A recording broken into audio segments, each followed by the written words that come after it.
Hey, this is Irene and welcome to my kitchen. It's been a while. I've got a great thing to talk to you about today. I want to do pork stew, beer biscuits, and onion rice. So let's get started because the beer biscuits have to sit for a little while before they go in the oven.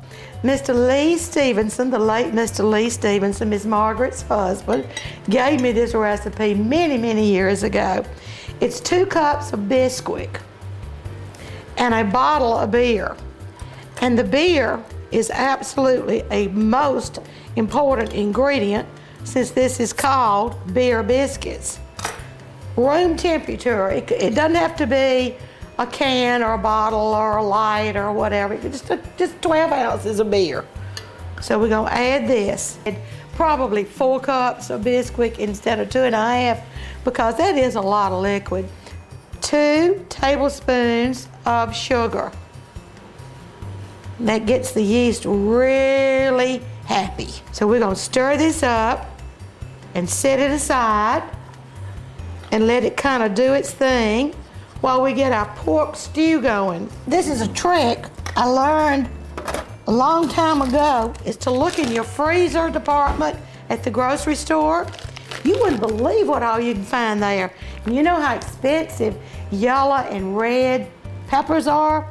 You can buy this many already cut up, frozen. And sometimes they're even $1 a bag. Hello, that's a no-brainer. So we've got these in a bag.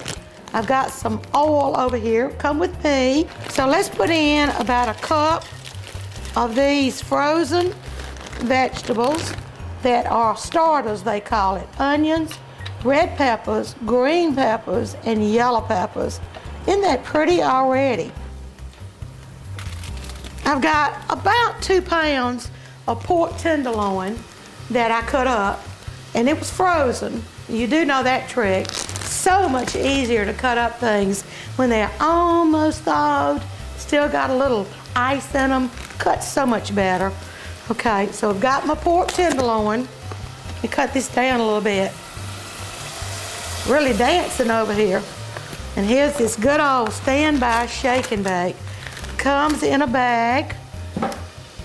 Here you go, you got 2 bags and 2 envelopes. And it's just really good seasoning mix. And what we're gonna do is open one of these up. Oh, my good old scissors, what would I do without them? And we're gonna pour it in the bag.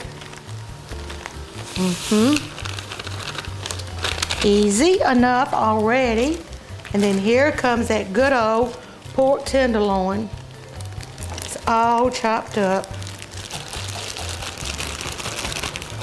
Depending on how much you've got, and we've got a lot in here, we might add another bag, because you sure do want every piece coated really good. So instead of frying this, we're gonna stew it. And what's better than a good old pork stew on a cold winter night? Love it. We forget about pork being the other white meat, as they say. We want the oil still in there. They're looking okay. Let's go on and add this. Look at there, just jumping in there. Woohoo! See, this coating is gonna make the thickening for the stew. We're putting in a can of diced tomatoes, juice and all, to the pork that's been seasoned with a good seasoning shake and bake, added to the sauteed red, green, and yellow peppers with a few onions, okay? And we're gonna add a can of chicken broth instead of water. Gives it a little bit more flavor. There you go. See, we're getting kind of stewy here. And let me tell you about this little can. I call this the little can with the big devil. This is chipotle peppers in adobo sauce. Wonderful flavor. Absolutely. You need to go into different aisles of the grocery store that maybe you don't usually frequent and find and experiment with different things. I learned this from a cooking show that I love so much that said this is something you need to keep in your pantry. If you don't use much, keep it in the refrigerator. And this is smoked peppers, and they are hot. They are good. So we don't need much.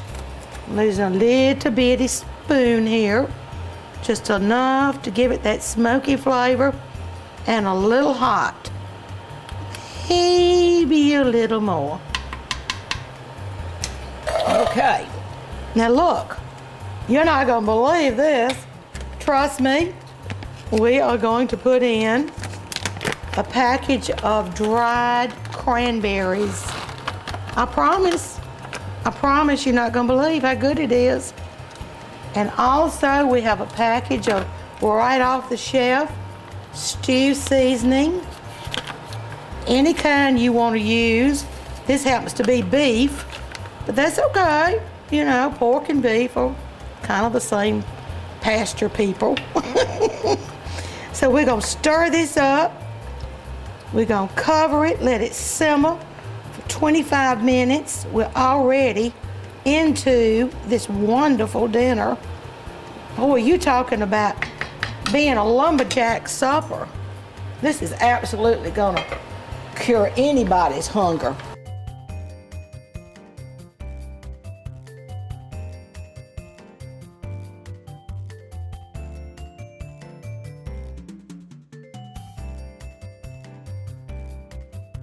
We're just gonna drop these off.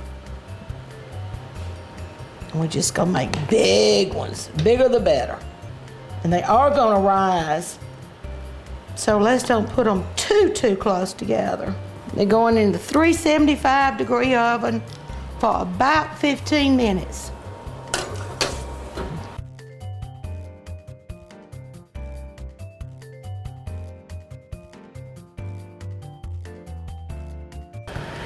We're gonna do lazy day rice. I'm going to add an envelope of instant onion soup.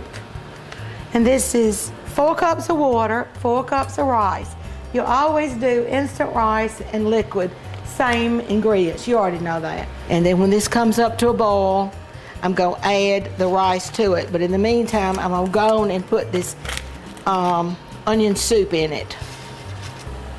We're gonna put in the rice, instant rice.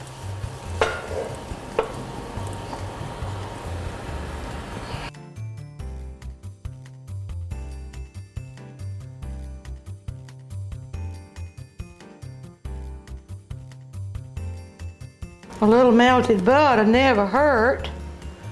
While they're nice and hot right out of the oven. And then we're gonna really pretty this up with a little chopped parsley. Oh, wow. I'm so sorry the whole neighborhood isn't here to enjoy this, because it sure does make a bunch. And you certainly can cut down on the proportions and make it for as big or as small as you need. And we're gonna add a little something to go with it. I have a can, very simple, a can of asparagus. We're gonna just spread that in that little dish. My favorite salad dressing, which is a Caesar mixed dressing. And just pour that all over this and make everybody think I really marinated it a long time. And then also, I love artichoke hearts.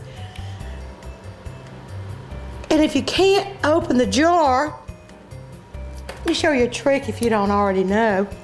You just put a little under it until you hear, there it is, that little, and that means it opened. Look at there. Was that beautiful or what? And we're gonna put the artichoke hearts in here that are already marinated. And we've got a little side dish of artichokes and asparagus, beer, biscuits, and the most wonderful, absolutely, pork stew you ever put in your mouth. So again, this is Irene thanking you so much for watching me here on Current Events. and encourage you to shop downtown Covington. What better place to do it? Thanks again. Bye-bye.